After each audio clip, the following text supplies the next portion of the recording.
দেখেন, আমি মনে করি এই দেশে সরকার রাষ্ট্রযন্ত্র চালাতে সবথেকে বেশি যে বাধার মুখোমুখি হয় সেটা হচ্ছে প্রশাসনিক জটিলতা, যেটাকে আমরা লাল ফিতার দৌরত্ব বলি আর কি। আমলাতান্ত্রিক জটিলতার মুখে পড়ে। তো আমেরিকায় দেখবেন যে যখনই একটা গভর্নমেন্ট শিফটেড হয়ে যায় তখন আরেকটা গভর্নমেন্ট যখন আসে তখন তারা তাদের পছন্দের বড় বড় জায়গাগুলোতে নিয়োগ দেয়। আমাদের দেশেও এটা ব্যতিক্রম যে খুব একটা হয় না তা না। ব্যাংকগুলোর, বিশেষ করে সরকারি ব্যাংকগুলোর এমডির পরিবর্তন হয়ে যায়, বাংলাদেশ ব্যাংকের গভর্নর চেঞ্জ হয়ে যায়, কিছু কিছু আছে মেয়াদের ব্যাপার, মেয়াদ শেষ হলে চলে যায়, কোনোটা বাতিল করা হয় আগেই। সরকারির ক্ষেত্রে যেটা আছে যে চাকরির বয়স থাকাকালীন পর্যন্ত ওই পদে থেকে যান। তো সেক্ষেত্রে যেটা হয় যে একটা জটিলতা তৈরি হয়। তা আমার কাছে মনে হয় যে আমাদের আসলে এই আমলাতান্ত্রিক জটিলতাগুলোকে কিভাবে সিস্টেমেটিক একটা জায়গায় নিয়ে আসা যায় সেটা নিয়ে কাজ করতে হবে।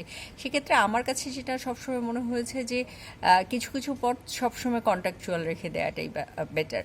পারফর্ম করবে সেই অনুযায়ী তারা সেখানটায় থেকে যেতে পারবে। এখন বাংলাদেশের জনগণের যে 56 বছরের অভিজ্ঞতা, সেখানে দেখা গেছে সবসময়ই যে এই পদগুলোতে যারাই যায় তারা বিভিন্ন ধরনের করাপশনের সাথে যুক্ত হয়, তারা অন্যদেরকে সাহায্য করে করাপশন করতে।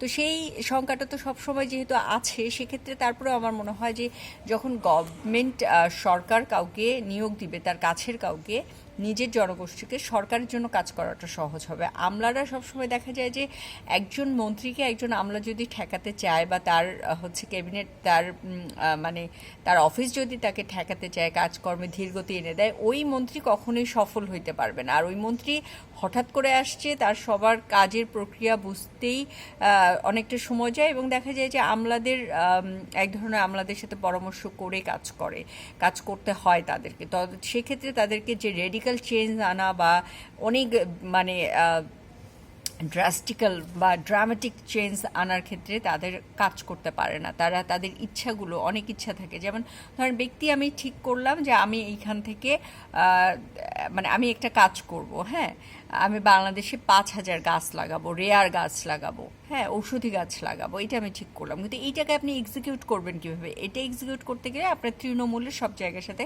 কানেক্টেড হইতে হবে। এখন যদি আপনার মন্ত্রণালয় আপনাকে পূর্ণাঙ্গ সহযোগিতা না করে, অথবা ধরেন আপনাকে টাইম, মানে আপনাকে কাজের ক্ষেত্রে সুপরামর্শ না দেয় বা ইচ্ছাকৃত বাধা দেয় অথবা প্রভাব বিস্তার করার চেষ্টা থাকে, তাহলে কিন্তু আপনি পিছিয়ে পড়বেন। সেক্ষেত্রে আমার মনে হয় যে আমেরিকার পলিসিটা হচ্ছে বেস্ট। 4 বছরের জন্য যে সরকার আসবে সে তার পছন্দের জায়গায় নিয়োগ দিবে, বাদবাকি সব ক্লারিক্যাল জব থাকা উচিত। ভালো পদগুলো অবশ্যই সিলেক্টিভ ভাবে আসা উচিত। বাংলাদেশের জন্য আর কি ভালো এটা সিলেক্ট করবে যে সরকার আসবে, যে দল ক্ষমতায় আসবে তারা তাদের পছন্দের কাছের লোকদেরকে নিয়োগ দিবে, তাহলে মনে হয় সরকারের সফল হবার সম্ভাবনা বাড়তে পারে। যেহেতু বাংলাদেশে 56 বছর থেকে এক্সপেরিমেন্টই চলতেছে, এখনও এক্সপেরিমেন্ট চলতে কোনো অসুবিধা নেই, করা যাইতেই পারে এক্সপেরিমেন্ট।